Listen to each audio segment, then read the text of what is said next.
कई शक्तिशाली देशों और अलग अलग सोच वाली दुनिया में भारत सबसे बड़ा डेमोक्रेसी है।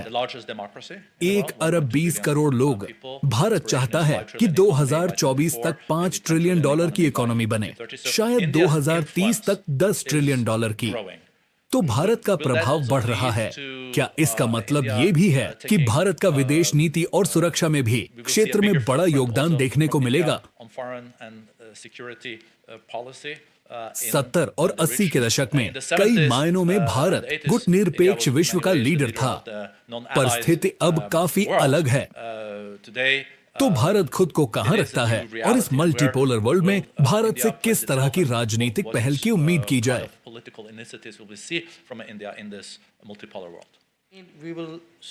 हम कूटनीति के अलग अलग रूप देखेंगे, जहां पुराने तरीके पूरी तरह से खत्म नहीं होंगे, पर उन्हें काफी हद तक नए, रचनात्मक और तात्कालिक काम करने के तरीकों से संतुलित किया जाएगा, जो अक्सर मुद्दों पर ध्यान देंगे बजाय संस्थाओं के।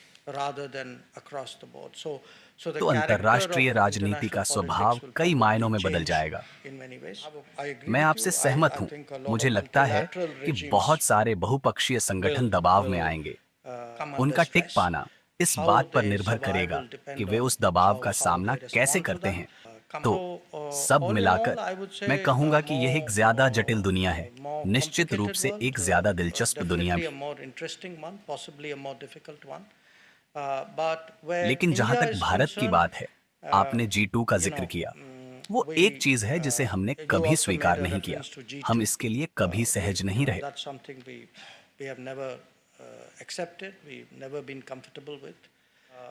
मुझे लगता है कि जो हमें बाकी देशों से अलग करता है, वह है हमारा ग्लोबल साउथ के देशों के साथ बहुत मजबूत रिश्ता।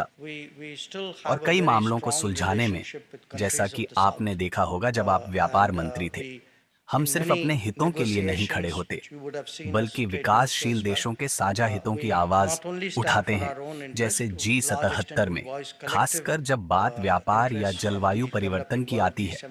तो ये हमारे लिए एक महत्वपूर्ण समूह है। अब जब आप इन सब को देखते हैं तो एक तरह से कह सकते हैं, हाँ, चीजें ज्यादा कठिन हो रही हैं, लेकिन आप यह भी कह सकते हैं कि हम एक बहुत ही अनोखी स्थिति में हैं।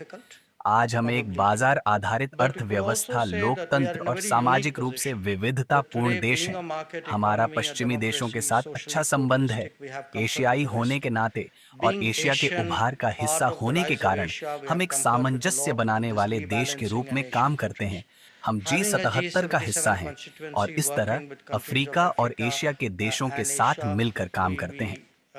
इन देशों के साथ हमारा बहुत मजबूत संबंध है।